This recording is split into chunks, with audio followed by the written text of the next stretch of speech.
Bueno, Guilherme, vamos trabalhar. Como nós perdemos uma aula, não tem discussão política ou nada do gênero, tá?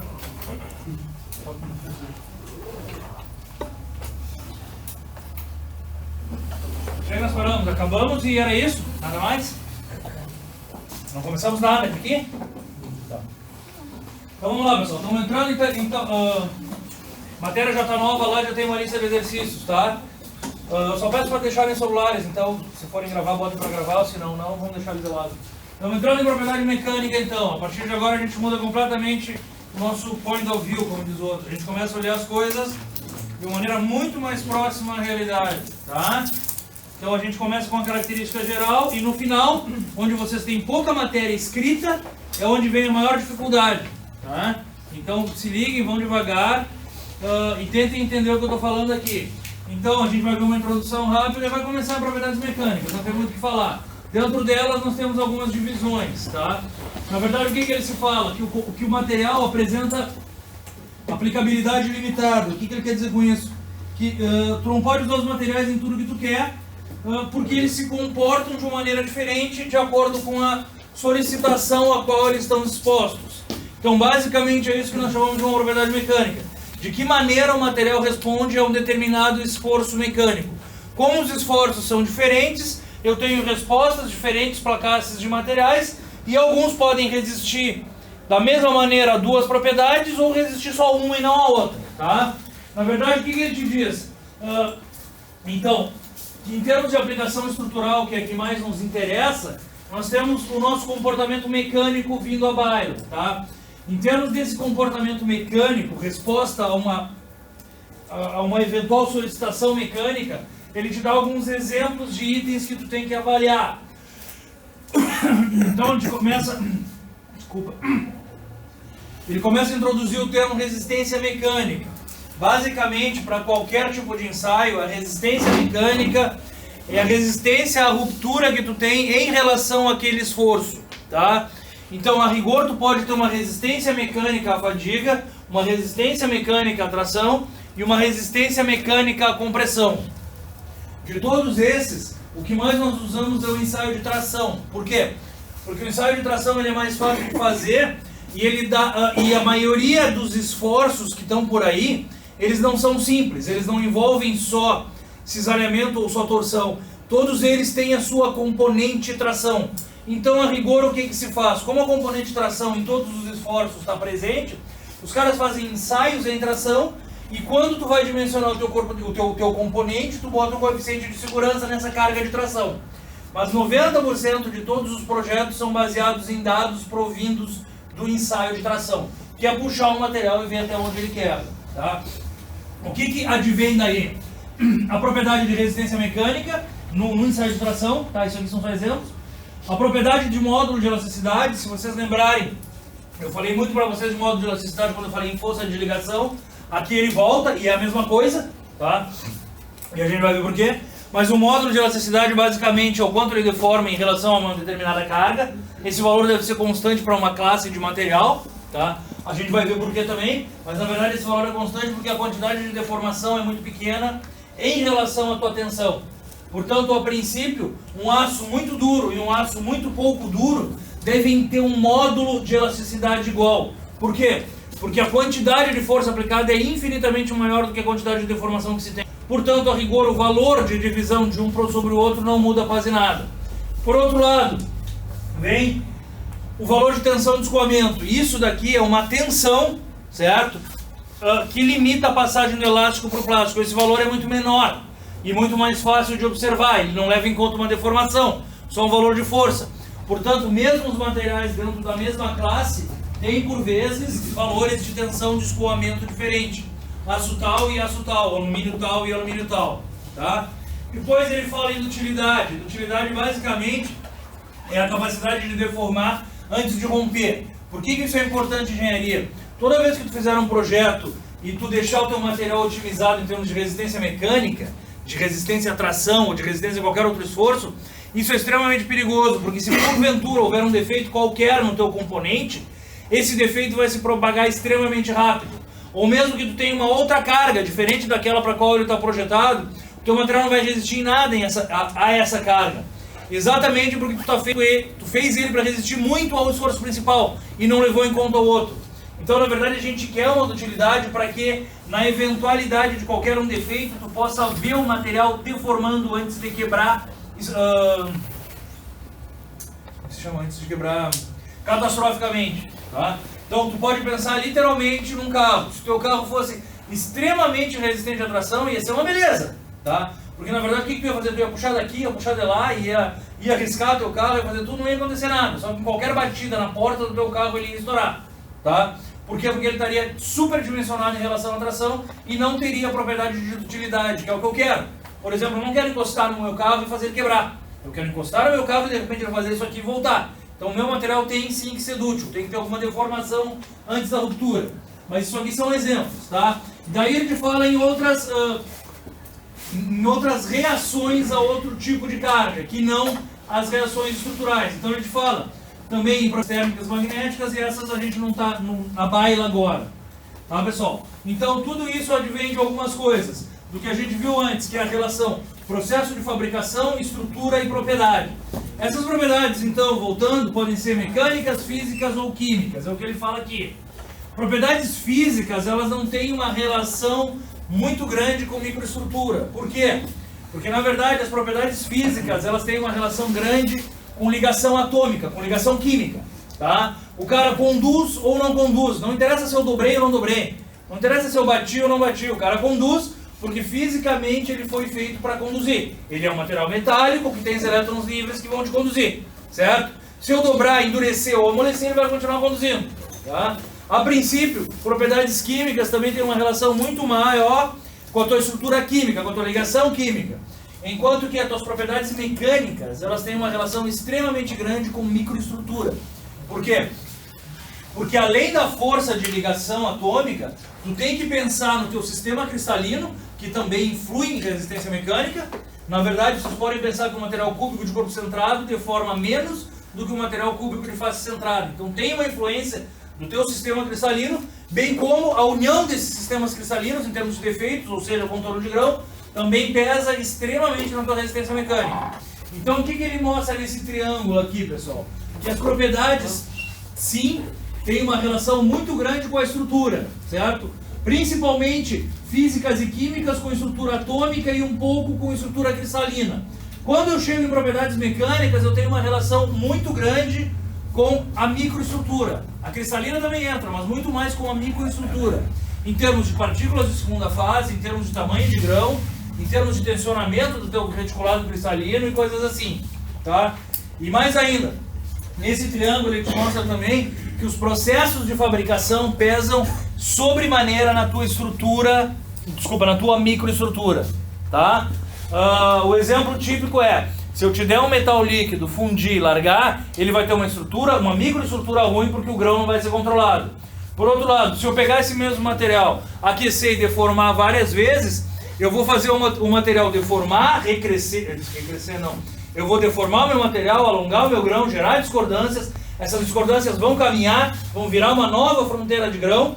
O grão de dentro vai ficar vazio e esse novo grão vai poder ser trabalhado. Então eu vou ter uma diferença de estrutura, de propriedade mecânica extremamente grande em função da diferença no meu processo de fabricação.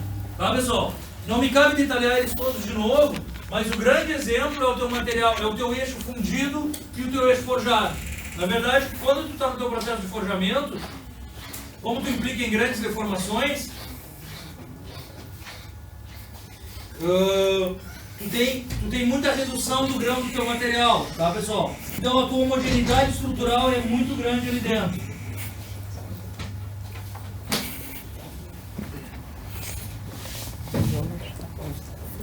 Tá, pessoal, bom, não me cabe falar em todos eles, não é o nosso foco agora, então vocês têm que saber que necessariamente o teu processo de fabricação pesa isso aqui. Então o que a gente vai ver?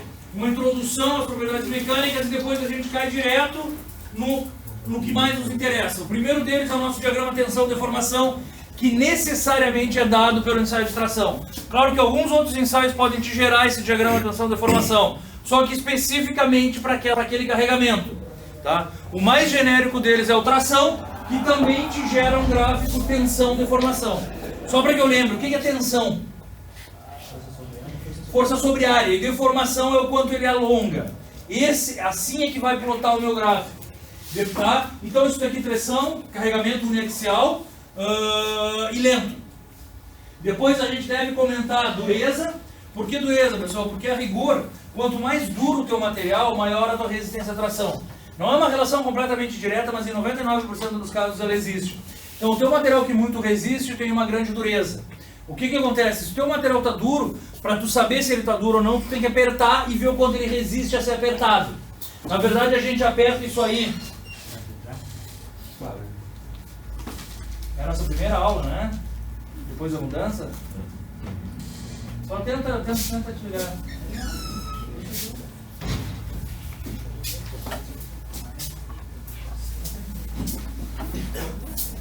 Tá, pessoal? Então, a rigor, quanto mais duro o teu material tá, mais ele vai resistir à tração. O que é dureza, então? É a resistência à penetração de um corpo mais duro. O que acontece? Se o meu material embaixo está extremamente duro, eu não posso penetrar ele com material mole, porque senão vai deformar o meu material mole, certo?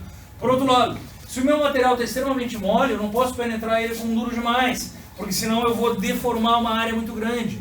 E se eu for penetrar, eu não posso colocar carga demais, porque senão eu vou apertar ele muito e eu vou gerar muito encruamento. Portanto, o meu valor de medição de dureza não vai ser verdadeiro. Então, dureza é algo que a gente pensa, sim, e se preocupa com ela. Até porque existem várias escalas de dureza. Eu não posso medir a dureza de uma borracha com diamante. Vocês estão me entendendo? Como eu não posso medir a dureza de um talco também com diamante. Por outro lado, eu posso medir a dureza de uma borracha soltando ela. Isso é possível. E não de um aço duro com uma bolinha de chumbo. Tá? Então existem escalas de dureza e isso é estudado. A rigor pode existir uma relação entre dureza e resistência mecânica. Sim. Lá na empresa os caras conseguem fazer uma medida de dureza e dizer o quanto o material resiste em termos de tração. Não é certo, não é extremamente correto e preciso, mas é possível, se faz quando está se trabalhando. Então é outra coisa que nós vamos ver. Logo depois vem fadiga. Pessoal, daqui para frente morre o nosso conceito de que fadiga é cansar. Não existe isso. Só existe fadiga quando tu tem esforço cíclico no teu material. Se não tem ciclagem, não existe fadiga. Tá? Essa ciclagem pode ser alto ciclo, baixo ciclo, alta frequência, baixa frequência, tração, compressão, tração, meia compressão. Então tem um monte de detalhe que vem na fadiga. Estão entendendo? Eu posso fazer assim, que eu estou tracionando embaixo, comprimido em cima. Eu posso fazer só assim. Tá? Então tudo isso vai pesar. Conceitualmente, fadiga é a resistência à nucleação e propagação de defeitos. Então muita gente se perde achando que naturalmente o teu material duro não resiste à fadiga, e não é bem por aí. Na verdade, o que acontece? No processo de fadiga, tu nucleia um defeito.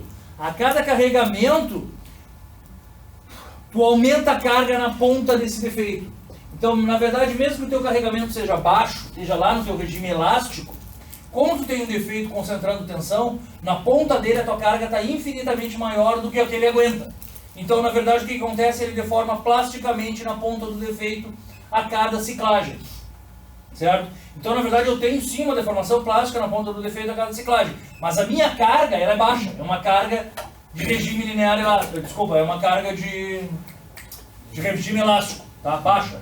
Abaixo da tensão de escoamento. Tá, pessoal? Mas na verdade, quanto mais duro o teu componente, mais difícil desse defeito aparecer. Então tem vários detalhes que a gente tem que pensar quando em fadiga. Tá? Isso aí a gente vai ver depois também. Fluência. Fluência é bem como o nome diz, as coisas fluem. Então, na verdade, a única aplicação disso aqui é um tamanho de grão grosseiro é de fluência. Por quê? Porque, conceitualmente, quando tu está numa temperatura razoavelmente alta, cargas extremamente baixas provocam deformações permanentes no teu material. Essas deformações são literalmente escorregamento dos locais onde descolam, que seriam os contornos de grão. Então, fluências são deformações permanentes em carga baixa quando em alta temperatura. Geralmente 0,4 a 0,6 temperatura de fusão do teu material. Tá? Então isso a gente vai ver. Os ensaios são muito demorados. Fazer um ensaio de fluência pode demorar 1 mês, 2 meses, 1 ano. Tá? Então essas coisas a gente estuda e eles usam muito em aplicações petroquímicas e em saídas de caldeira. Esses materiais estão expostos a essa temperatura. A gente vai dar uma olhada nisso também. E por último, o impacto. Nem deveria estar por último, tá? Porque o que corre junto, como a gente vai ver hoje? Resistência mecânica de tração, Resistência ao impacto e dureza. Isso é o que basicamente um engenheiro se preocupa. Ou seja, quanto maior a dureza, maior resistência à tração e menor a tua resistência ao impacto. Isso normalmente corre junto, tá? Nem sempre, mas normalmente corre junto. Impacto basicamente o que é? Uma batida. Teu corpo de prova deve resistir a uma batida. Só que tem várias coisas que influenciam isso aí. Temperatura baixa, tamanho do corpo de prova, formato do cara que está batendo no teu corpo de prova e tudo isso aí. Tá, pessoal? Bom, então basicamente é isso que a gente vê daqui pra frente até a hora da prova, tá? Bom, então vamos continuar. Em termos de propriedades mecânicas, então, o conceito é comportamento do material quando sujeito a esforços mecânicos. Ou seja, a capacidade de resistir a esse esforço sem se romper e principalmente sem se deformar de forma incontrolável. Então tu não quer que o cara quebre, é tudo que se quer, que quebre muito de repente. Tá? Bom, ele te diz que tudo isso é estabelecido por ensaios, então na verdade tu faz um ensaio para ver o quanto o teu componente dura. Tá? Por que usa tensão? Porque na verdade um componente desse tamanho vai resistir a uma força bastante grande. Por outro lado, um componente desse tamanho vai resistir a uma força menor. Mas a relação da força desse componente com aquele vai ser o quê? Vai ser constante, vai ser a tensão que o teu material aguenta. Certo? Então isso é o que a gente tem que pensar. Então, em termos de carga aplicada, pessoal, o que ele te dá como exemplo? As cargas de tração, compressão, esses elementos. Então, a mais usada é tração, tudo bem? Onde tu gera um diagrama tensão-deformação. Ainda, pode existir uma carga de compressão, essa daí pode ser estudada, é bem raro a gente estudar, porque o ensaio de compressão ele implica em alguns problemas, principalmente no atrito entre o que está apertando e o teu corpo de prova. Tá? Então, tu não consegue deixar ele deformar para lá. Então, se tu apertar um cara, tu nunca vai deformar ele constante, exatamente pelo atrito que tu tem. Então, ele embarriga, fica como se fosse um barril. Então, é um ensaio que a gente tende a não usar muito, mas pode usar, sim. E ele vai te dar um gráfico de tensão-compressão, tensão-deformação também. O ensaio de cisalhamento é o ensaio que tu corta o teu material. Na verdade, ele é usado em vários casos, tá? Mas, realmente, o genérico é o ensaio de tração e é com ele que a gente vai se preocupar bastante. Forma de aplicação da carga. Então, a gente diz que em todos eles a tua aplicação da carga ela é constante com o tempo. Se a tua aplicação de carga for variável, o exemplo que ele te dá é um ensaio de fadiga. Tá? Então, de novo, esse variável não precisa ser sempre aquele ciclozinho bem formado. Pode ser várias coisas, desde que a tua carga varie ao longo do tempo. Daí ele te fala depois em termos de tempo de aplicação de carga. Um tempo curto seria um ensaio de impacto, e um tempo extremamente longo seria um ensaio de fluência. Tá, pessoal? Na verdade existem o que nós chamamos de ensaios dinâmicos e de ensaios estáticos. O ensaio de tração ele é um ensaio estático e os dinâmicos são os que implicam em uma velocidade bastante grande durante o teu ensaio. Tipicamente um ensaio de impacto. Condições do meio, então, por um ensaio de fluência, tu pode estudar de que maneira o meio influencia a temperatura, a umidade. Então esse aqui é o panorama geral dos ensaios que se tem. E esse daqui é o que mais nos preocupa, o ensaio de tração. Antes de eu mostrar uma coisa, vamos bater um papo rápido que não vai demorar muito. Basicamente, no ensaio de tração, a tua grande informação é tensão de escoamento e tensão de ruptura. Tá? Por quê? Porque eu trabalho com tensão de escoamento para poder projetar meu componente, ou seja, o meu elevador não pode trabalhar com uma previsão de carga acima da tensão de escoamento. Porque se estiver acima da tensão de escoamento, ele trabalha e não volta. Então na próxima descida ele bate no chão. Por outro lado, se eu quero fazer deformações permanentes no meu material, o meu limite deve ser a minha tensão de ruptura. Porque na verdade eu posso apertar o quanto eu quiser para deformar, desde que ele não rompa. Tá? Então a rigor deveriam ser os dois maiores dados que me interessam dali. Existem outras coisas também, existe o conceito de tenacidade. Tenacidade basicamente é uma união da resistência que tu tem com o quanto ele deforma antes da ruptura. Na verdade, o que vocês acham que eu prefiro?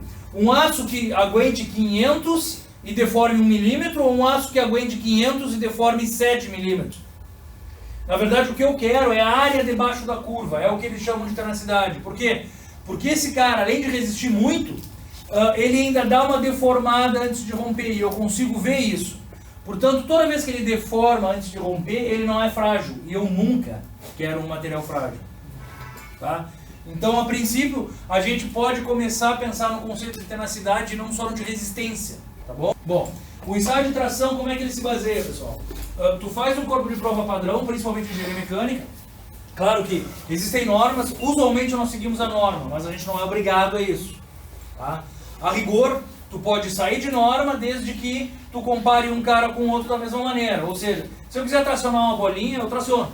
Desde que eu tracione um outro material que também seja no formato de uma bolinha, e eu diga que um é melhor que o outro em relação a esse esforço nas bolinhas, entendeu?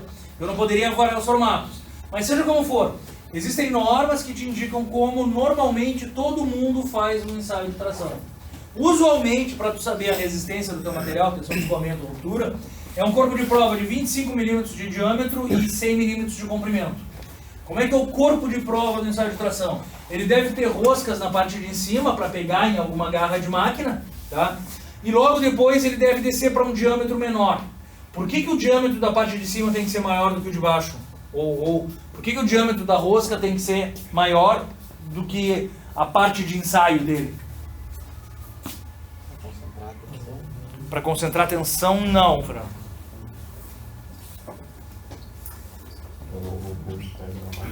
Para não romper onde pega na máquina. Na verdade, eu entendi que tu entendeu, mas não é para concentrar a tensão. Na verdade, eu quero que ele quebre no diâmetro menor. Vocês estão me entendendo?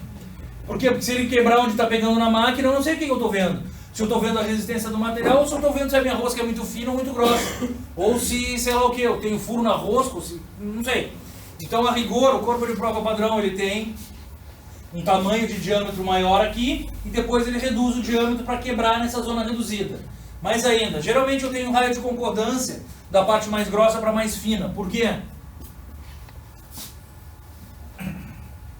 Um raio de concordância bastante largo até. Por quê? Não deixa quebrar, não. Não entendi. Não deixa romper ali, dá mais segurança. Só me fala direitinho, Carlos, é isso aí. Se Mas... for reto ali, ele vai quebrar ali. E o raio dá, a concordância dá uma resistência. Carlos, tu está completamente certo. Só tem que me dizer isso de uma maneira um pouco mais correta. Na verdade, o que acontece? Até o final da aula eu consigo isso. Não, pode ser. Na verdade, o que acontece? Se tu tiver um raio muito abrupto ali, tu concentra tensões. Na verdade, vocês têm que guardar esse modelo assim, ó. Se tu tem um troço reto e tu puxa, cada linha de força está paralela à superfície externa, certo? Por outro lado, imagina que esse troço esteja reto e depois dobrado. As tuas linhas de forças vêm paralela a essa, e ao invés de elas fazerem a volta nisso aqui e continuar paralela, não. Elas tendem a tocar nesse canto vivo. Então a tua próxima linha de força também toca no canto vivo, e a próxima também. Então, na verdade, tu concentra tensões na ponta desse canto vivo. Vocês estão entendendo? Isso é normal em toda a engenharia. Então, na verdade, o que o Carlos falou do raio de concordância é verdade. Tu tem que ter isso aqui saindo do grosso para o fino de uma maneira suave, para que as tuas linhas de força contornem isso aí de maneira suave e não se acumulem ali. Tudo bem? Bom, então eu estou tentando garantir que meu corpo de prova quebre ali no meio. O que acontece? Eu vou puxando o cara, uma hora ele quebra, e quem eu meço fisicamente no meu ensaio de tração? O que vocês acham que eu meço na minha máquina? Força. Isso é fácil para mim medir. A gente tem que pensar que nem toda máquina é uma caixa fechada. Na verdade, uma força para um ensaio de tração, por que não? É tu segurar por cima, sei lá, bota um arame aqui embaixo e uma panela, e começa a botar coisa dentro da panela. O princípio é esse, vocês concordam comigo? Tu segura e começa a botar peso. Então, facilmente, por que a gente diz que facilmente a gente mede força? Porque facilmente a gente mede o peso do que a gente colocou. Concorda comigo? Então, a princípio, o que tu mede na tua máquina, sim, é força. A força que tu está puxando o cara. Isso é fácil de tu medir. O que mais tu poderia tranquilamente medir na tua máquina? Qual? Na verdade, tem lógica. Como eu estou puxando daqui, eu poderia botar uma régua no meio dos meus dedos. Vocês concordam? A grosso modo. Então, cada vez que cada vez que a minha mão fizesse assim, eu poderia anotar tranquilamente o quanto ele está alongando, certo? Bom, na verdade é isso que nós medimos na nossa máquina, não tem muito mais o que medir. Existem malandragens para a gente medir coisas melhores, mas vocês não podem esquecer que a engenharia é meio antiga, tá? Então, a rigor, todas as máquinas e todos os projetos foram feitos medindo força e deslocamento, tá? Então, deve existir um gráfico tensão-deformação que é antigo, mas que deve nos servir, porque nem tudo estava estourando antes, estava? Não, as coisas funcionavam, então deve ter alguma lógica no que eles faziam antes, sem medir tudo, tá? Como tem lógica no que a gente faz agora com toda a segurança. Bom, então em termos de corpo de prova o que a gente tem é isso. Em termos de máquina, nós temos um barramento, certo? que é por onde escorrega a garra que vai pegar. Tudo bem? Então, a rigor, eu boto as peças na garra e eu aplico a força. Na verdade, as máquinas usuais são máquinas hidráulicas. O que eu faço, pessoal? Eu permito uma entrada de óleo para que eu aperte esse óleo e esse óleo transmita o movimento para o meu barramento. Isso é o princípio de uma máquina hidráulica, certo? Por quê? Porque o óleo é incompressível. Então, se eu aperto o óleo, ele empurra alguma coisa para cima, certo? Bom, então eu tenho uma entrada de óleo e a rigor eu faço esse barramento subir. Subindo com uma baita numa força, eu puxo o meu corpo de prova. Tudo bem? Isso tem que ser rápido ou não? Deve ser lento, porque se for muito rápido, eu saio de uma carga estática. Vocês estão entendendo? Eu faço assim. Então, de repente, eu concentro tensão, eu faço, sei lá. Então, na verdade, eu tenho que ver o meu material resistindo aos poucos a esse carregamento estático. Então, deve existir uma velocidade nesse ensaio. Tudo bem? Na verdade, no meu ensaio, o que eu mando a máquina fazer? O que eu garanto que seja feito na máquina? Pessoal, assim, todo mundo aqui vai ser engenheiro mecânico. A princípio, vocês podem gostar de um monte de coisa, mas vocês têm que entender de sistema mecânico, vocês têm que ter essa lógica, certo? O que a máquina faz? O que é fixo naquela máquina? Pressão. Como? Pressão. Não. Pressão. Pensa comigo, Pressão bro. do Se eu tô... óleo, que movimento que estão. Mas pensa comigo, se eu apertar o óleo fixo, eu aperto a 5 a cada 3 litros de óleo, beleza? Isso vai me dar o quê? Uma força. Se eu aperto a 5 em 3 litros de óleo, puxou e parou. Concorda? Então essa pressão não pode ser constante, porque eu tenho que comentar, puxar até romper. Você concorda comigo? Tem que ser 5. O que tem que ser fixo na minha máquina? A força. Mas se a força for fixa, eu puxo em 10 e paro. E ele vai ficar te olhando e rindo. Então, na verdade, o que é fixo, para mim, tem que ser o deslocamento do barramento. Vocês estão entendendo? Não me interessa muito como, mas eu tenho que subir o barramento a 1 milímetro por segundo. Tudo que eu falo aqui é hipotético, tá, pessoal? É só para vocês entenderem. Eu tenho que subir o barramento a 1 milímetro por segundo para que a velocidade seja igual e o material deforme da mesma maneira. E se for mais difícil subir em 1 milímetro por segundo, o que deve acontecer? O que a máquina deve te dar? Aumentar a força. Aumentar a força, certo? Mas ele tem que subir a 1 milímetro por segundo. E toda vez que ele aumenta a força, eu sei que ele aumenta a força porque é uma questão de máquina. Esse é o princípio do negócio, tá? Então, eu vou puxando, puxando, e o meu material começa a ser puxado. Problema de um ensaio em tempos antigos. Existe uma conservação de volume. Se eu puxo aqui, o que acontece aqui? A seção diminui, certo? Vocês acham que eu tenho como sair a medir essa diminuição de seção ao longo do meu ensaio? Hã? Tem, claro que tem, mas é difícil, tá? E principalmente há 40, 50, 60 anos atrás era mais difícil ainda, tá? Então, presta atenção no que eu estou falando. O que os caras faziam? Eles mediam a área inicial do teu corpo de prova, certo? Mediam e anotavam. E começavam a puxar. Tudo bem? O gráfico te dá força. Tu pode ter um gráfico plotado em termos de força, tá? Então, tu tem força ao longo do ensaio, mas tu não tem a área ao longo do teu ensaio. Até porque se eu soltar, ele volta. Eu tenho a área inicial de novo. Vocês concordam comigo? Então, eu meço a área inicial e todos os dados de força que eu coloquei no meu, que eu peguei no meu ensaio, eu divido por quem? Por quem eu divido meus dados de força? Pela área inicial, porque é a única que eu tenho. Certo? Então, na verdade, quando eu estou puxando aqui, vocês acham que a área do cara é igual ou não? Não. E eu estou dividindo pela inicial, então o meu gráfico está completamente errado. Concordam ou não? Então, a princípio é isso aí. O nosso ensaio de tração ele é errado. Tudo bem? Só que não é muito errado. Vocês vão ver por quê. E a gente, ao longo do tempo, usou tudo isso. Como que eu poderia sanar isso aí? Eu poderia colocar alguém que medisse a deformação do corpo de prova. Vocês concordam comigo? Então, eu não tenho nenhum vídeo mostrando isso, mas eu tenho um vídeo onde o cara, ao invés de medir o deslocamento do barramento da máquina, porque isso é ruim. Por que isso é ruim? Porque a máquina tem folga. Vocês concordam comigo? A máquina também deforma elasticamente. Então não é muito correto eu medir o quanto o meu barramento se move. O correto é eu medir o quanto o meu corpo de prova deforma. Vocês estão entendendo? Então, é o que ele te mostra aqui, ó. Se eu colocar extensômetros no teu corpo de prova, ele vai abrindo, eu vou medindo. Isso aí é muito mais correto do que medir esse deslocamento. Tá entendendo? Bom, uma outra opção é tu grudar como se fosse... Se alguém lembrar de algum exemplo, eu acho que que medicina ou essas coisas, como se tu grudasse uma teia de aranha no teu corpo de prova, você consegue entender? E cada nó dessa teia de aranha, tu ligasse num sistema eletrônico. Então, na verdade, toda vez que o teu corpo de prova deforma, essa teia de aranha deformaria também, certo? E aí tu tem uma medida da área instantânea ao longo do teu ensaio. Isso é correto, é certo, tá? E se faz, só que não se fazia antigamente, onde todos os dados foram retirados, tá? Então, o que a gente tem na verdade, pessoal? Prestem atenção nessa tela aqui. Eu coloquei o meu corpo de prova, eu começo a puxar e eu posso ou medir isso aqui por um extensômetro, que na verdade eu vou saber a deformação do corpo de prova na região que me interessa, tá?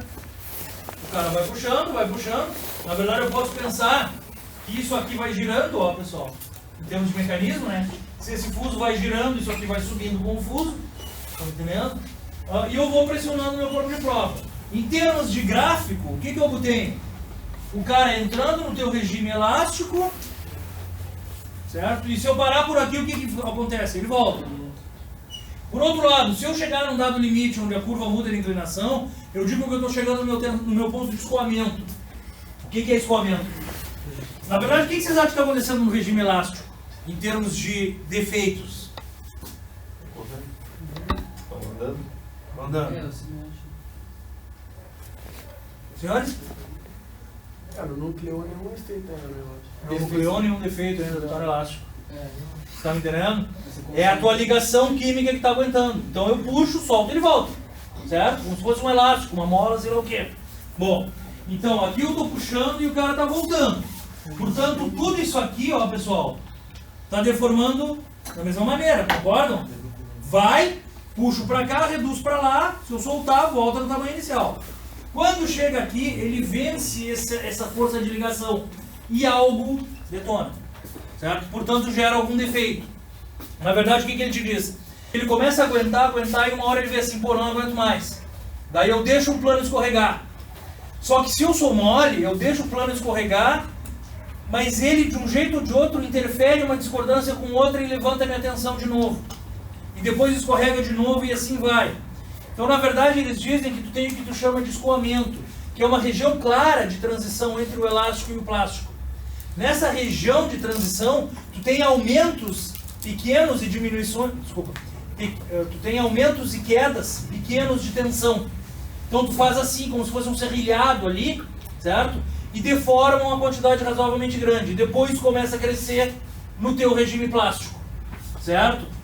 Tudo bem? Tudo. Então, vamos dar uma olhadinha aqui. No meu regime plástico, o que deve estar acontecendo aqui, pessoal? O que acontece quando eu entro no regime plástico? Começa a ter defeito. Como? Começa a ter defeito. Começa a ter defeitos. Portanto, o que acontece com a resistência do meu material? Começa a aumentar. E quanto mais eu puxar, mais aumenta. Portanto, a minha máquina está me dando o quê? Velocidades diferentes ou não? Não. Forças diferentes. Certo? Então a minha máquina está botando mais força para puxar. Tranquilo? Beleza. Então a minha força está sempre aumentando. Concordam? O que está caindo ali? Hã?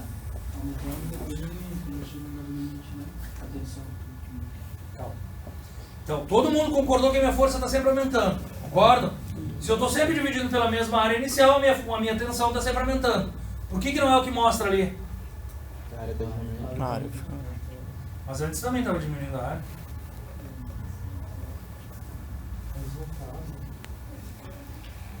Aqui não voltava. Aqui já é plástico.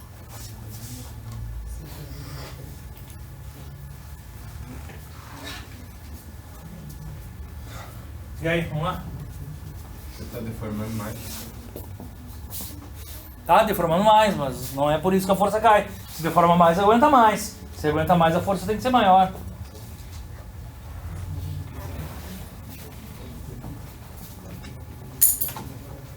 Pessoal, o que é isso aqui? Por que está assim?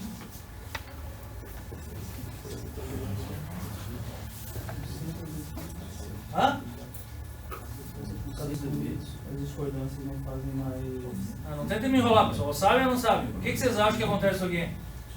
Na verdade, vamos de novo. Estou puxando, está aumentando a força, está no elástico. Boto mais força, passou para o plástico. Tenho que botar mais força. Concordam? Boto mais força, vou botando mais força, uma hora a força cai. É isso ou não? Por quê? Não é porque eu fiz todas essas... Estou reformando mais, estou gerando mais discordância. Não. A força maior que a força de ligação quebra. Senhores? Essa sessão não está diminuindo. Que sessão? A sessão do próprio carro. Tá. Ele não vai ter quebrantamentos? A cada vez que ele não vai quebrantamentos? Não está crescendo aqui? Aqui a sessão está diminuindo. Aqui a sessão está diminuindo. Aqui está diminuindo. E? Na verdade, o que acontece, pessoal? A partir deste ponto aqui, eu tenho uma diminuição de seção localizada. Ele não baixa mais parelho. Vocês estão me entendendo? Até aqui, ó, eu estava puxando e ele continuava redondo. Todo. Então, na verdade, o material estava resistindo mais e eu tinha que botar mais força. Quando chegou a um dado lugar, ele não aguenta mais deformar tudo. E ele deforma muito numa zona só. Vocês estão entendendo? Portanto, a área dessa seção agora já é muito menor. Mas por que isso acontece? Que é o fenômeno do teu material. Ele não aguenta, ele só deforma ali. Mas é sempre no meio? Não, isso eu falo depois. Tá? Mas na verdade tem alguma seção em que ele reduz, e reduz tanto ao ponto de a força cair ou não? Que força que cai? Hã? Não. Eu estou puxando, reduz no meio, você veio aonde? A força que o material está aguentando é maior ou menor? A resistência do teu material é maior ou menor? É maior sempre. Se eu estou gerando defeito, estou sempre botando uma resistência maior, concorda ou não? Não entenderam o que eu falei, pessoal? Não. Estou puxando. Está aumentando a força de máquina, concordam? E a força que o material está exposto. Está aumentando também ou não? Consequentemente. Júlia, vamos lá. Estou puxando, força de máquina aumenta e o meu material está resistindo mais. É isso? Não. Ainda não. Perfeito. O material está resistindo a mesma coisa. Eu estou aumentando só a força de máquina. Concordam? Porque quem é que manda na resistência até aqui? Beleza. Chegou aqui, agora a coisa muda. Eu puxo e aumento a força de máquina. Concordam? E a força que o meu material está exposto também aumenta ou não? Sim. Porque o meu material está aumentando a sua resistência. Concordam? Aqui, puxo mais, aumento a força de máquina. O meu material está resistindo mais ou menos? Mais. Eu estou gerando mais defeitos. Concordam? Chego aqui, mesma coisa. Chego aqui, o que acontece? A partir desse ponto, o que acontece no meu material? Começa a localizar essa deformação. Portanto, essa seção aqui já é muito menor. Vocês concordam comigo? Portanto, com uma seção menor, para o meu barramento continuar se mexendo na mesma velocidade, o que eu tenho que fazer? Menos força. De máquina. Concordam? E o teu material está precisando de mais força ou não? Sim. O teu material em relação àquela seção continua endurecendo da mesma maneira. Só que agora a seção do teu material é mais fina. Portanto, a máquina te dá menos força. Estão me entendendo ou não? Sim ou não? Sim. Então a máquina te dá menos força. Agora o material precisa de mais força. Claro que precisa. Porque eu estou sempre gerando mais defeito. Só que a seção dele está menor. Não é essa seção aqui que está resistindo. Agora é só essa daqui. Certo? Tudo bem. A força da máquina cai. Por que a tensão cai também? Hã? Porque a força subsidiária, uai. Não é essa a resposta. Eles são concentrados naquele ponto. E a distância é bem menor. Eles se concentram. Não. Por que a tensão diminui? Que a área diminui. E aí? Tem força sobre a área. Por que a área diminui? E aí? Força sobre a área, vai diminuir. Não, não é essa explicação. Acho que tu não está pensando certo, então não dá para te dizer que tu está certo. De novo, a máquina vai me dando uma força. 10, 20, 40, 50, daí um pouquinho a força baixa para 30. Tudo bem? Por quê? Porque a área diminui, certo? Mas esses 30 em relação àquela área menor implicam em mais ou menos resistência? Mais resistência, tu concorda ou não? Não. Hã? Não é mais necessário mais, né? Mesmo. Vamos de novo. Eu estou puxando o cara. Eu estou botando 10 quilos em 10 milímetros. Certo? Daí eu puxo, eu estou botando 20 quilos em 10 milímetros. Aí eu puxo, eu estou botando 30 quilos em 8 milímetros. Tudo bem?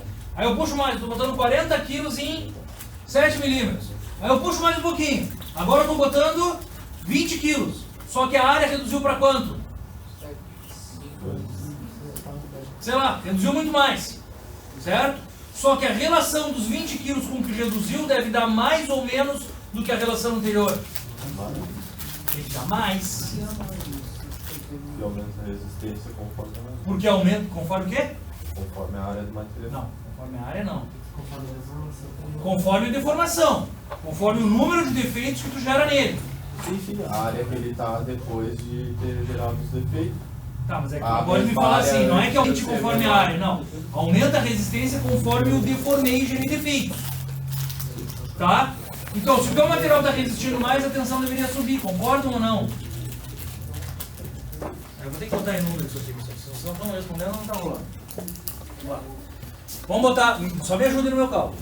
Então, vamos botar 10 milímetros de área, tudo bem? Então eu comecei com 10 quilos em 10 milímetros, tudo bem? Qual é a razão que me dá? 1. Dali um pouquinho, vai para depois, eu já estou com 20 quilos em 9 milímetros. Isso aí vai dar quanto? 1,8, é isso? Tudo bem. Dali um pouquinho eu já estou com 30 quilos em 7 milímetros. Tudo bem? Então eu já estou com uma relação de quanto? Então, o que eu quero que vocês entendam é que o valor força por área vai aumentando. Tudo bem? Então eu estou aumentando a força. Daí chega uma hora que a relação entre um e o outro dá 5. Tranquilo? Daí a força baixa. Aí agora eu estou com 40 quilos em 40 dividido. Agora eu estou com 40 quilos, baixou a força, só que a área reduziu bastante também. Então a relação força sobre área vai continuar sendo maior do que aquela relação de 5 que eu tinha antes. Vocês conseguem me entender ou não? Beleza? Então a tensão continua subindo, porque o material continua aumentando a resistência. Por que aquele gráfico está mostrando que não? A tensão da máquina não existe, a máquina não tem tensão, a máquina tem força. Isso. Porque eu não consigo medir a área. Portanto, aquele cálculo que eu estou levando em conta ali é quem? A área inicial. Vocês estão me entendendo? Então, como eu boto a área inicial, eu estou dizendo para a máquina que eu continuo com 10 milímetros. E claro, a força caiu, porque a área não é 10 milímetros. Certo? Então, no meu gráfico de engenharia, no que nós chamamos do gráfico que a gente obtém, a partir do ponto máximo a tensão cai. Só que isso não é verdade. Professor, o senhor falou ali que depois mediu com a área inicial, né? Mas como é que o senhor sabia que quando estava subindo a área ele estava diminuindo? Se é pela área inicial? Está calculando? Como é que é mesmo? Não sei se eu tinha viajado, mas sabe que o senhor falou que quando começa a cair, volta para a área inicial, calcula pela área inicial, certo? Não, não foi isso. A área no Sempre caso vai ser calcula sempre a pela mesma. A área vai ser sempre a A mesma. força que vai... O valor de área que eu calculo é sempre o mesmo, sempre o inicial. Porque eu não sei quanto é que é a área ao longo do ensaio, entendeu? Então, se a força está aumentando e a área está igual, a tensão está aumentando, concorda? Agora, se a força está caindo e a área está igual, o que vai acontecer com a tensão? Vai cair, tá? Só que isso aqui não é verdade, mas isso aqui nos serve. Por que isso aqui nos serve? A gente trabalha até o ponto. Até antes do ponto crítico ali, não sei se você... Na verdade, a nossa principal informação é a de escoamento. E a deformação aqui é muito pequena. Vocês concordam comigo? Então, na verdade, o que acontece? A redução de área que tu tem aqui é muito pequena. Portanto, a força dividida pela área inicial é muito parecida com quem? Com a força dividida pela área nesse ponto. Não é igual, mas é muito parecida. Então, não serve, ou sempre não serviu.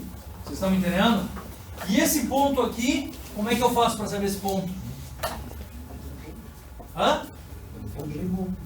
Depois que ele rompe, eu meço. Na verdade, as máquinas antigas me davam esse gráfico ao longo do ensaio. Por quê? Porque tu ia medindo, existia uma espécie de um computadorzinho, ou um rolo de papel com um lápis, por incrível que pareça, e o cara ia botando a variação da força ali, e eu estava instantaneamente dividindo isso aí pela área inicial. Só lá no final que eu media a área final, pegava a força final, dividia pela final, e te dava um valor de tensão de ruptura escrito, não com o gráfico, vocês estão entendendo? Então, antigamente o que eu tinha? Eu tinha o gráfico com um valor de tensão de escoamento plausível e anotado o valor de tensão de ruptura, certo? Mas esse valor aqui não tem absolutamente nada a ver com a minha tensão de ruptura.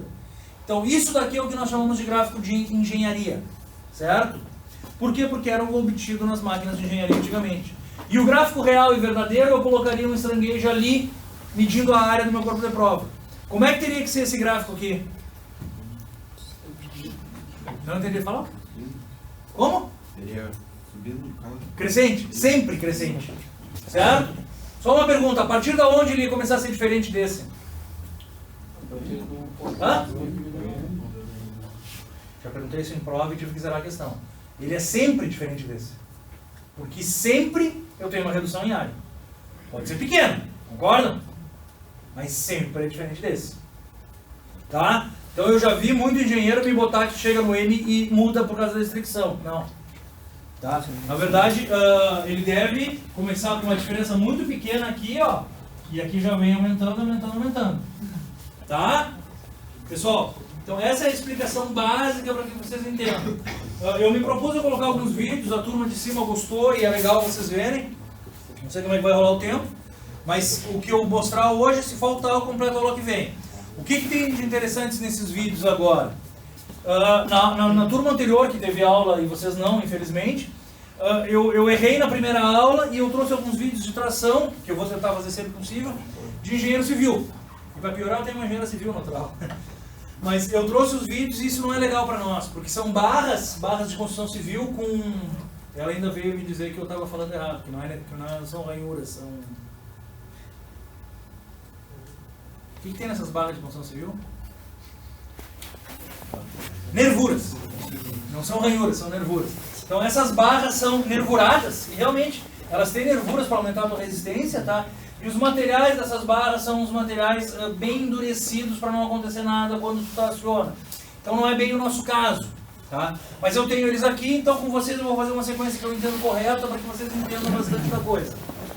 Eu procurei aulas do telecurso segundo grau, mas é muito fraco. Tá? O telecurso segundo grau era algo que eles usavam para dar aula para os alunos de técnico, antigamente. E eram outras épocas, ele é muito demonstrativo, era muito, olha, a régua está caindo, portanto está acontecendo tal coisa. Não dá mais para nós. Tá? Então eu peguei alguns vídeos que espero que a gente entenda. Eu não me lembro bem da sequência. Lembro. O primeiro que eu vou mostrar para vocês, pessoal, é assim, ó. É um vídeo instrutivo em que o cara vai entrar no laboratório de ensaios mecânicos dele. Ele é o técnico da universidade, na verdade todas as universidades federais têm seus técnicos. Raramente um professor mexe nas máquinas, ao menos que algum goste, tá? Que na verdade alguns gostam, eu gostava muito de mexer, tem uns professores aqui que gostam, mas normalmente quem mexe é o técnico. Então o técnico entrou numa sala de ensaios onde ele vai mostrar 3 ensaios para vocês. Rápido e rasteiro, como diz o outro. Charny, que é um ensaio de impacto, o ensaio de tração e o ensaio de dureza, ele vai mostrar. Tá? Para que isso não serve? Primeiro, para vocês verem como eram as máquinas antigamente, as máquinas hidráulicas que eu falo para vocês. Tá? Então vai ter uma unidade de controle, o cara vai mexer na entrada de óleo e vai tracionar um corpo de prova. Esse corpo de prova, desculpa, é um corpo de prova subsize, ele não está no tamanho de uma tração. Tá? Porque eu posso fazer o que eu quiser, se eu tiver uma chapa, pô, se eu me material uma chapa e eu quero puxar a chapa, não posso agora? Claro que posso. Tá? Então o cara pegou uma chapinha e puxou. E ele vai mostrar esses 3 ensaios para vocês. Não tem muita informação ali, mas vocês vão ver. Logo depois eu mostro a restrição para vocês. Num ensaio numa outra máquina. E logo depois eu entro uma máquina servo-hidráulica, aí já muda, deixa de ser hidráulica, passa a ser uma máquina servo-hidráulica, onde o controle da máquina é feito pelo computador, o computador controla a célula de carga, ele poderia até fazer fadiga, se quisesse, tá? E ligado direto no computador eu tenho todos os detalhes de deformação do meu corpo de prova e de força. E eles são plotados diretamente pelo software na tela do teu computador para tu sair com esse gráfico. Com esse, ainda sai com esse. Por quê? Porque nesse daí o cara só bota 2 extensômetros e mede a deformação do corpo de prova. Eu poderia colocar algo para medir a deformação em área e também sair com um gráfico verdadeiro na máquina. Isso é possível. Eu não me lembro o que mais tem. Eu acho que no final da aula eu boto uma tração de um vergalhão desses daí, nervurados. Tá? Daí vocês vão ver as duas fraturas diferentes. Então, a princípio, a gente vai olhar a fratura do material dútil, que tem um patamar de escoamento definido, porque só os dúteis têm, e de um material frágil, sem patamar de escoamento definido e sem deformação na fratura. Tá? E como último, que deve ser a aula que vem, eu devo mostrar algo muito legal para vocês, que eu tive a surpresa de ver hoje, que é uma mulher do norte, o sotaque é bem nortista, e a mulher simplesmente fez uma máquina de ensaio de tração. E eu gostaria de passar isso para vocês porque, pô, isso é engenharia, velho. A princípio, todos vocês vão ter que ser engenheiros, muito mais do que qualquer coisa. Vocês vão ter que gostar de sistemas, vocês são engenheiros mecânicos. Podem até gostar de uma área ou de outra. Mas, pô, é legal que a mulher simplesmente fez um ensaio de tração e essa mesma máquina que ela usou para fazer um ensaio de tração, ela está usando para fazer dureza. Tá? E basicamente ela pegou, ligou uma célula de carga na tua máquina, botou numa placa de um computador e está pegando todo o ensaio de tração que ela fez, botando direto no computador e te dando um gráfico. Pô, isso aí é um trabalho de conclusão de curso que ganha 20, até 30 de nota final. Tá? Exemplificando. Mas eu acho que só a aula que vem a gente vê. Tá? Então vamos tentar começar a olhar para depois eu entrar mais pesado em ensaio de tração. Tá, pessoal? Só fechar.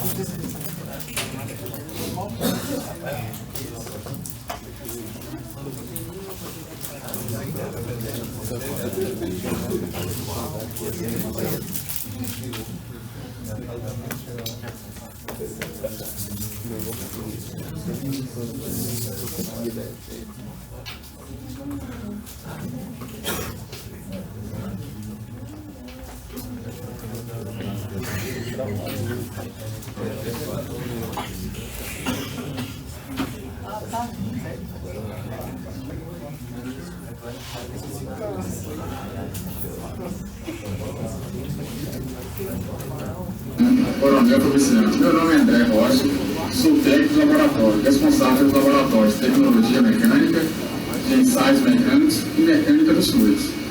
Agora iremos apresentar o laboratório de ensaios mecânicos e suas respectivas máquinas de ensaios. Aqui temos a máquina de ensaio Penny Sharpie. Essa máquina é utilizada para calcular o quanto o material absorve de impacto. Pessoal, isso aqui é uma máquina de ensaio Sharpie, ela ainda é usada, a gente tem aqui. Os caras tendem a automatizar ela, mas nunca vão conseguir de uma maneira clara, porque nunca o resultado do Sharpie ele é quantitativo. Porque varia de tudo. Se o ar está mais úmido, varia. Se a ponta do teu martelo é mais lisa, varia. Se o teu corpo de prova é colocado mais para a direita ou mais para a esquerda, varia. Então é um pepino.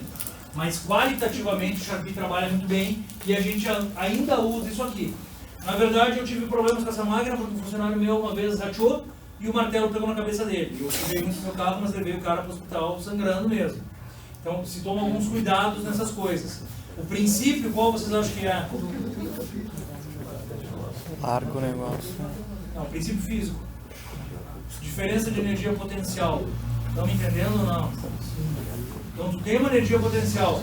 Se o teu material lá embaixo resistir ao impacto, o que acontece? Pessoal, estou falando com colegas. Se o teu resistir a impacto, o que acontece com a energia potencial do martelo? Ela se dissipa. Então, a princípio, eu posso pensar que se o meu material for resistente, eu travo quem? Martelo. O martelo. Se o meu material não for resistente, o que acontece? Quebra quem? O material. Eu não travo o martelo. Estão entendendo? É isso que a máquina me dá. Me dá uma variação de energia potencial do martelo. Peso versus altura. Se o teu material está ali resistente, a medida é oca e o cara nem quebra. Ele trava o martelo diminui de tamanho, escorrega para baixo e eu tenho um corpo de prova ainda inteiro, fraturado. Por outro lado, se ele está extremamente frágil, eu sinto só um tect. O cara quebra em duas metades, a fratura é lisa, quadradinha, e lá em cima o meu martelo vai até quase o final. Hoje é só instrutivo. Quando chegar em Sharpie eu vou trazer fratura, não vou mostrar, fraturas eu vou botar um Sharpie instrumentado. Tá?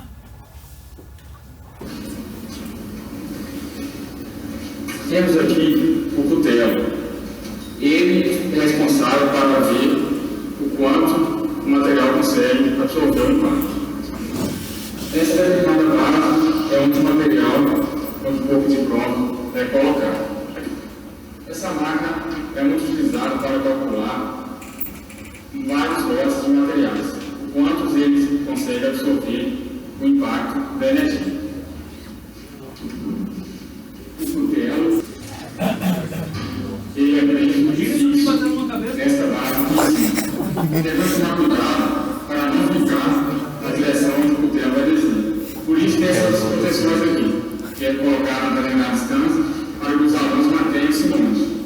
Então, basta ele, o corpo de prova é colocado aqui, nessa base. Depois que o corpo de prova é posicionado ali, o cutelo estiver fixo, podemos chegar e fazer com que o cutelo seja solto. Primeiramente, abaixamos um, depois outro. E com isso, é calculado o quanto o material absorveu de energia. Isso que é mostrado aqui nesse painel. Essa máquina é uma máquina de ensaio. Tá, pessoal, então isso aí é só para a gente saber que existe. A gente vai ver com bem mais cuidado depois. A princípio, quanto mais duro, mais resiste à tração e menos ao impacto. Isso daqui é uma máquina de tração universal. Antiga. Por que ele chama de universal? Porque além de tração ele pode comprimir e fazer outras coisas, tá? Na verdade está aqui minha unidade de controle, ó. Vocês estão vendo? Isso daqui poderia ser o lugar onde eu grudaria um lápis e botaria uma folha para rodar, por incrível que pareça. Então eu geraria, antigamente o que eles faziam é isso, né? Eles prendiam o lápis ali, a folha ia rodando, a máquina puxando e ele ia dando a variação de força que tu tinha e montando um gráfico para ti. Tá? Era como se fazia antigamente. Na verdade aqui está o barramento da máquina e o princípio é esse, tu prende um corpo de prova aqui, o outro lá e puxa. Tá? Bom, então vamos lá. Depois a gente ver outras máquinas mais modernas. De tração e compressão. Ela é utilizada para calcular o quanto o material consegue absorver de energia e quanto ele consegue absorver até ser alongado. Alguns comentários deles não estão muito certos. Aqui temos o local onde os corpos de prova são colocados. Ele é utilizado tanto para tracionar o material ou para comprimir o corpo de prova. Nós temos o corpo de prova aqui, aproximadamente 30 centímetros. Vamos começar a usar o procedimento.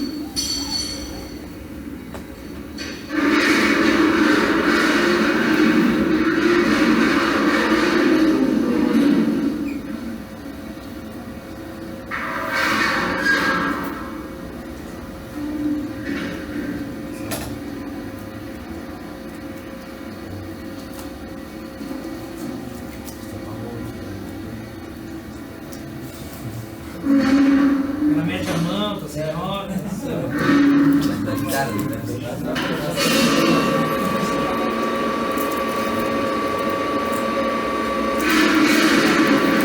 Ele rola a pressão de corpo, tá?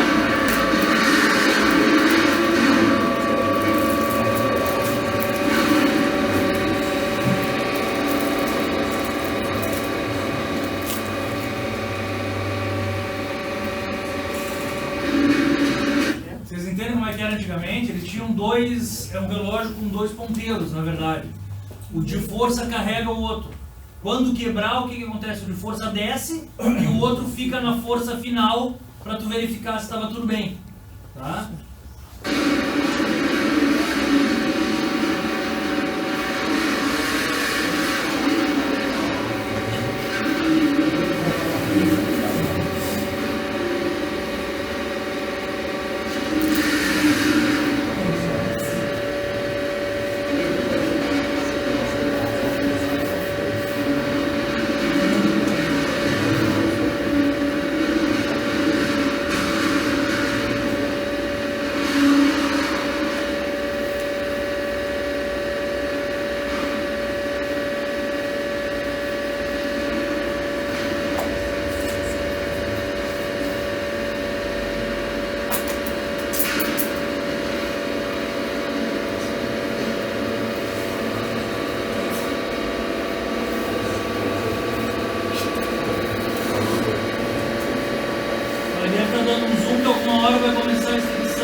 começou.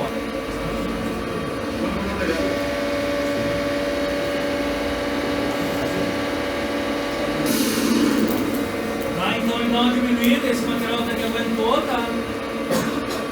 Vamos deixar ele continuar só pra...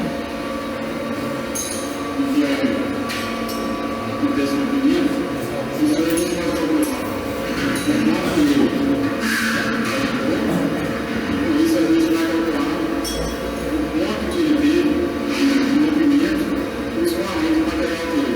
Quanto que ele teve de rompimento, tá bom? Temos aqui o durômetro HPO 250. Assim, pessoal, isso aí a gente vai ver escala de dureza, mas essas máquinas geralmente as empresas têm.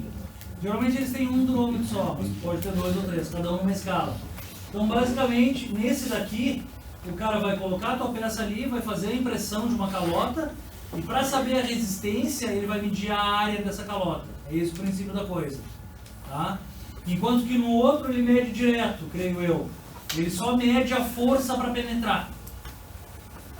É utilizado para calcular a dureza dos materiais, tanto dureza Vickers como dureza Brin. Vamos fazer uma pequena demonstração aqui do ensaio de dureza em materiais. Esse equipamento é um durômetro HPO 250, ele pode medir tanto a dureza Vickers como a dureza Brin. Aqui a gente vai ver um pequeno procedimento para como a gente deve inicializar esse processo. Primeiramente, devemos pegar o corpo de prova, colocar ele sobre a base onde é apoiado. Logo em seguida, devemos fazer a regulagem da superfície do material até chegarmos e ter uma perfeita visualização da superfície dele, que é projetada aqui. Então, a partir desse momento que projetamos a superfície, conseguimos ver a ranhura dela. Então, a partir daí, podemos imprimir uma carga. A carga foi setada ali naquele botãozinho do lado. E agora ele está aplicando ela. Ele botou uma pré-carga e depois a carga. E depois podemos visualizar perfeitamente aqui no visor como foi impresso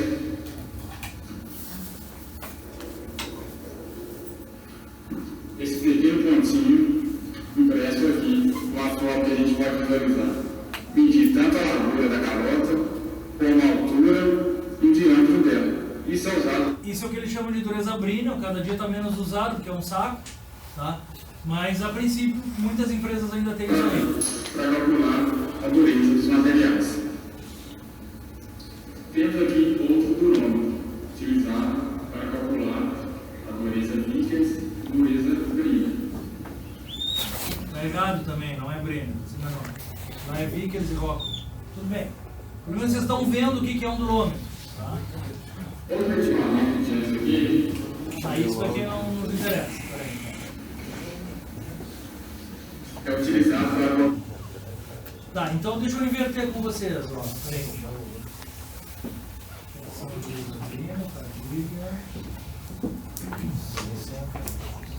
Aqui eu passo para frente. Aqui o cara está ensaiando um baita no vergalhão. Já é uma máquina voltada para engenharia civil, com muito mais carga do que as nossas. Muita capacidade de força.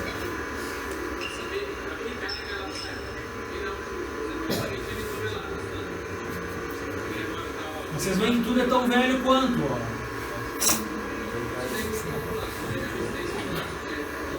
Tá, então o cara tá puxando, ó.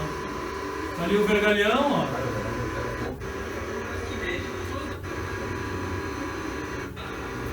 E aí vai ficar um bom tempo puxando e aí não tem muita graça.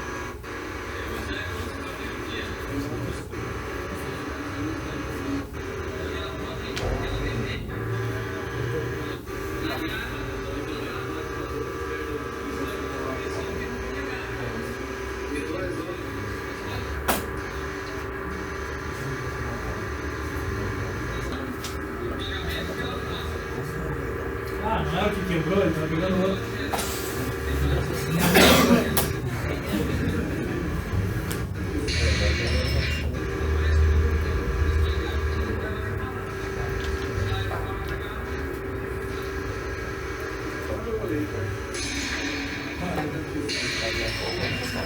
Tem uma resistência muito maior em função dessas ranhuras, não.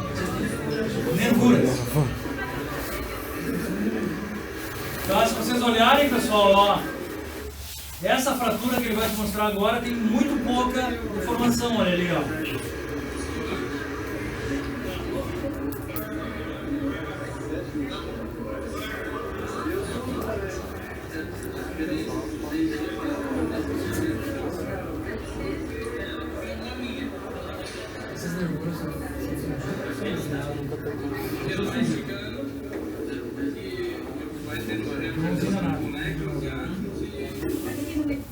Tá, pessoal? Então isso daí eu chamei de tração civil velho. Aqui eu acho que tem um tração civil frágil.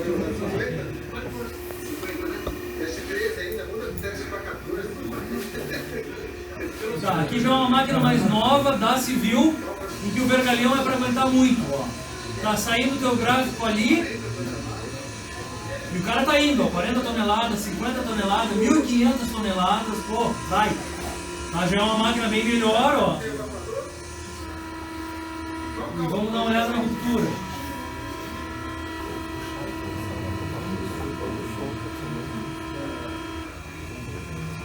Olha lá, ó. Bom, depois eu comento quando chegar no aço. Ô professor, qual é o nome dessa máquina aí mesmo? Panantec, é a fabricante. Quem é que perguntou? Eu. Por quê? Não, eu queria só saber o nome dela.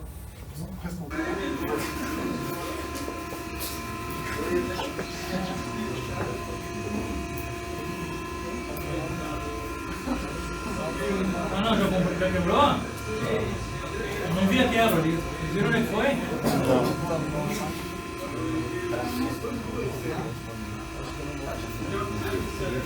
É antes disso aí.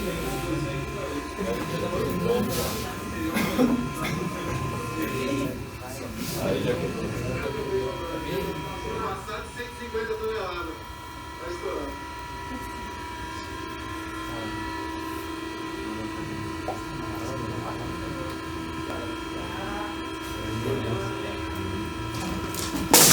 Olha aí, estourou.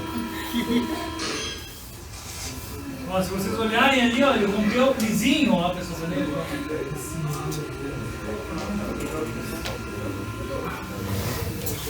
Ali, pessoal, ó.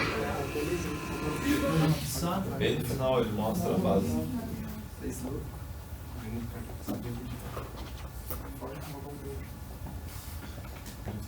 Aí, ó. Então não tem nada de deformação, esse é o material mais fragilizado. Não tem aquele empescoçamento que a gente viu. Mas esses vergalhões nos interessam um pouco, porque na verdade não é o nosso chão de trabalho. Que horas são? 6:10. Então vamos dar uma olhada. É bem duro. O que é isso? Ah, isso aqui é da civil também. Ó, aqui já é uma outra máquina, ó, pessoal. Já é uma máquina voltada para civil, de uma outra marca. Essa máquina que faz sensibilização, tinha de dureza? São durômetros. Uma máquina de tração. Uma máquina de tração. Variam as marcas. Essa daqui já é uma Enico. Então, vocês veem que o garramento já é bonitinho. Enfim, a base lateral é protegida e que já tem o computador ligado direto. Aqui o rapaz está botando uma tração também. Só que o ruim disso aqui é que ele está te mostrando aspectos de software, o que ele preenche, bababá. Aí não tem muito sentido, tá?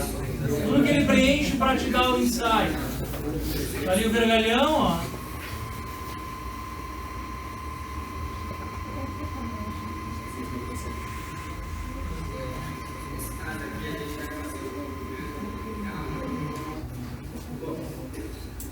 Aí tá preso e ele vai puxar. É a força que é uma força, sabe? Está entrado, 1 milímetros por minuto e ele consegue formar carga para farinha. Então eu coloquei 20 milímetros por minuto, tá? Foi rompido. Alongou e vai começar e vai romper. Agora, voltando lá no início, eu romper, porque esse gráfico ele é por... O cara fala algumas informações bem erradas. Começou a cair, quer dizer que vai romper o material. São do Mega Pascoal. Isso daqui depois Pascoal. dá pra gente... Ou seja, aqui está sendo pressionado o aço e a gente vai acompanhar aqui na tutorial. 5 kg força, 6, praticamente 6 toneladas desse material. Começou a fazer a colocação da parte elástica dessa parte, começou a cair, quer dizer que vai romper o material.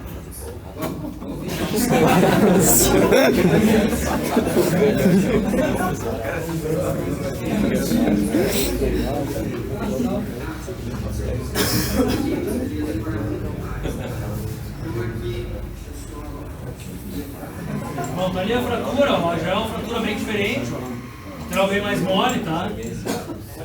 Tá, e agora vamos dar uma olhada em aço. Aqui vocês deem uma olhada com mais carinho. Ele não fala nada, mas ele está te mostrando a coleta direto na tua máquina. E o corpo de prova padrão de aço. Na maior, aqui menor, na maior e aqui menor.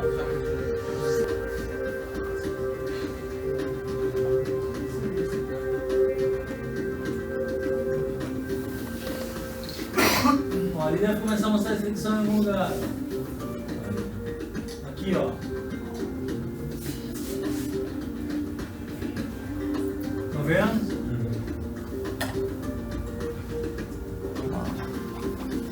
E ali está a fratura e tiro com bastante deformação. A gente chama de tassacone, depois eu explico.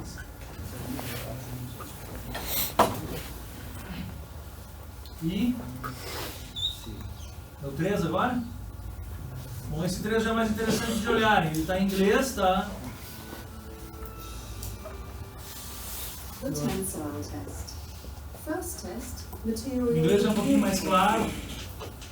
In the first tensile test, Ó, já é uma máquina toda bem feita. This is the test piece. Por que o corpo de prova está assim, pessoal? With an original diameter of 10 mm. Por que o corpo de prova está assim? Não, porque na verdade aqui, ó, pessoal, eu tenho que medir a deformação o mais perto da região deformada. Então, onde é que ele vai quebrar aqui nesse comprimento aqui? Não, eu não sei onde ele vai quebrar. Ele pode quebrar em qualquer lugar, dependendo de algum defeito interno. Só que o cara não pode medir só daqui a aqui. Porque se ele quebrar aqui, a deformação verdadeira dele está aqui nessa região. Vocês estão entendendo? E aqui não deformou muito. Então, na verdade, o cara se programa para fazer divisões pequenas, para que se o cara quebrar aqui, eu meço a deformação aqui e aqui. Vocês estão entendendo? Então é isso que ele faz para se programar para bem pegar a deformação. And an original gauge range of 100 mm. Within this test region, distance marks have been drawn at regular intervals. They help to visualize and measure the plastic behavior of the specimen. Using a hand control, the tester moves the upper crosshead into its correct starting position. Now he can place the threaded ends of the test piece in the lower and upper grips of the testing machine. Assim, né?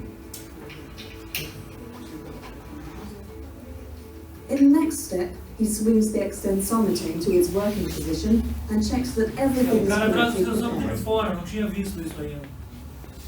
Then he selects all necessary testing parameters on the control computer.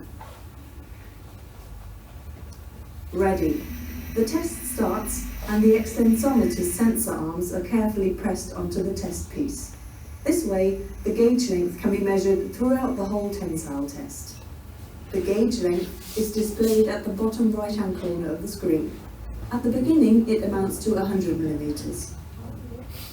During the tensile test, the test piece is slowly and constantly elongated with a standardized speed. The force that the test piece opposes to the imposed elongation is recorded and can be seen at the bottom left-hand corner of the computer display.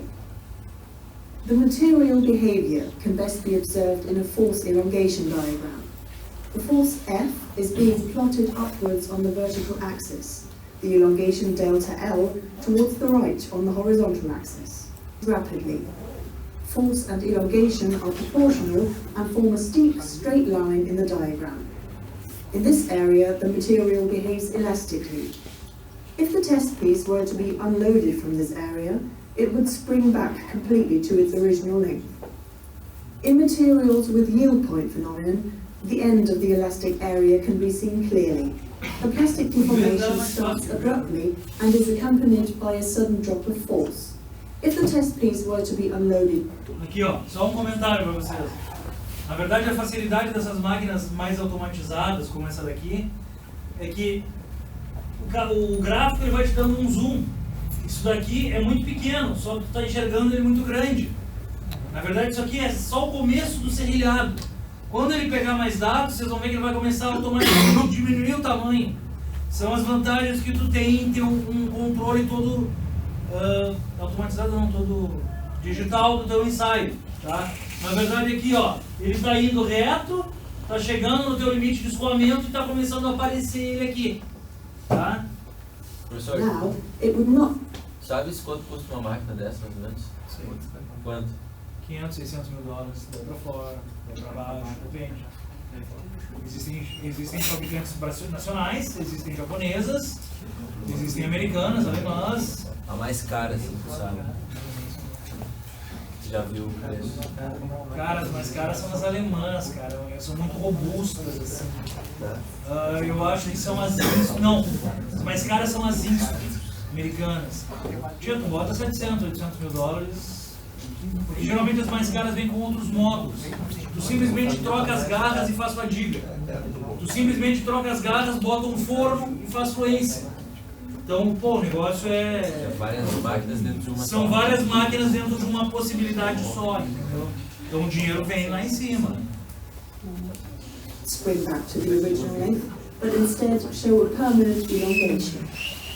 In the next stage of the tensile test, an almost constant force level with slight fluctuations occurs. This phenomenon is called the Luders effect. Esse escoamento são chamados defeitos de Luders. After a certain strain, known as the Luder strain, the force increases again. The material opposes an increasing force against the imposed elongation. It strain hardens. Up to the point of maximum force, the test piece is strained uniformly along its length. Tá vendo? Agora This começa a means that the aparecer test do piece que o gets longer escoamento. and thinner, but keeps a cylindrical shape.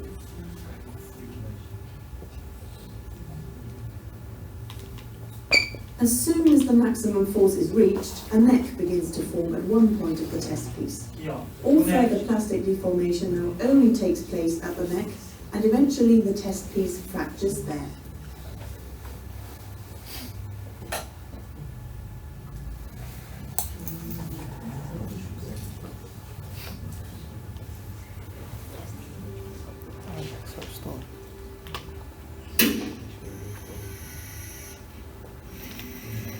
Esse é um material dútil, por quê? Porque tem escoamento e deforma bastante. Tem outros materiais dúteis e que isso aqui não é claro. In the recorded force elongation diagram, the force FEH at the upper yield point can clearly be seen. This is the highest force the test piece can sustain elastically. FEL is defined as the force at the lower yield point, Fmax as the maximum force. Using these forces, the strength properties of materials can be calculated. The upper yield strength REH is calculated by dividing the force FEH original chromal area S0. The lower yield strength REL is defined in Mesmo numa máquina dessas, com clip gauge, com deformão, com sensor de deformação, o cara continua te dando um gráfico de engenharia, vocês estão entendendo? Continua te dando um gráfico antigo porque basta. Por outro lado, se ele não botasse aquelas duas perninhas ali e botasse uma teia no corpo de prova, ele ia te dar um gráfico verdadeiro, entendeu? a similar way. The maximum force divided by the original cross-sectional area is called tensile strength Rm. In the last step, the tester swings the extensometer back into its rest and moves the broken test piece.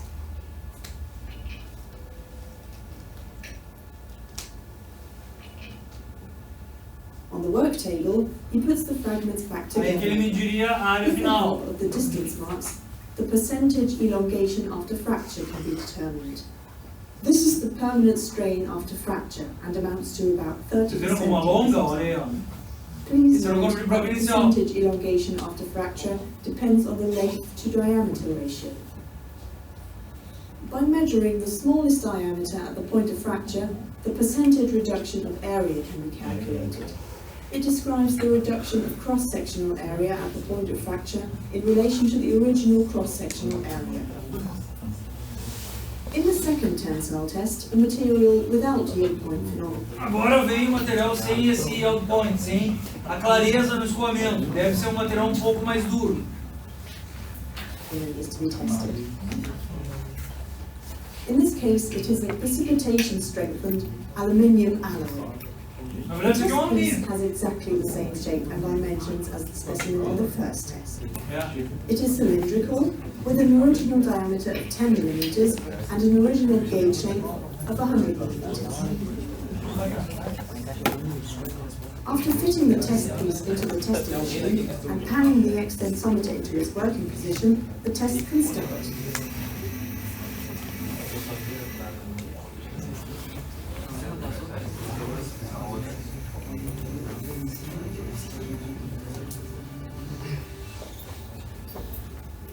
The initial linear curve in the force elongation diagram again shows the elastic behavior of the material.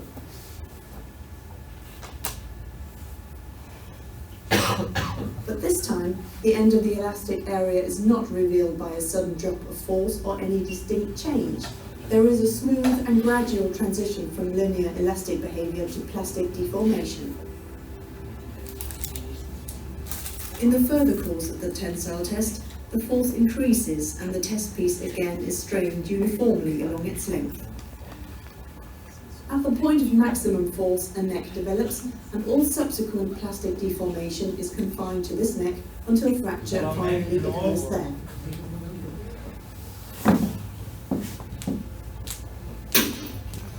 Neck bem menor. Vocês veem que a cara da fratura já é diferente, ó. As E é a um common alumínio. substitute for the Não yield deveria ser strength, assim. the 0.2% proof strength is used. It is the stress that causes 0.2% of plastic deformation in the material. And this is the way to calculate it. First of all, the elongation that corresponds to 0.2% of strain has to be computed. For an initial gauge length of 100 millimeters, the result is 0.2 millimeters. In the force elongation diagram, a straight line parallel to the elastic line is drawn through the offset. A questão vai dizer assim, pessoal, como aqui nesse ensaio eu não tinha definido o escoamento, na verdade ele pega a deformação final, traz paralelo essa linha e te determina o ponto de escoamento. Na verdade, o que teve de interessante aqui para vocês? E eu preciso que vocês me digam se foi legal ou não. Na verdade, o interessante é vocês verem aspectos de máquinas antigas, máquinas, todas elas nós temos aqui no nosso laboratório. Enfim, tem muita tecnologia na FURIA. Parece que tem muita tecnologia na FURIA. E vocês verem aspectos de corpo de prova. Todos os detalhes a gente vai começar a olhar daqui para frente falando sobre a aula. Mas eu tentei trazer para vocês um aspecto do ensaio mesmo, para verem e não ficar tão diferente assim. A aula que vem a gente só fecha com a mulher de lá do norte que montou uma maquineta para ela. Tá? Gostaram então, pessoal? Sim.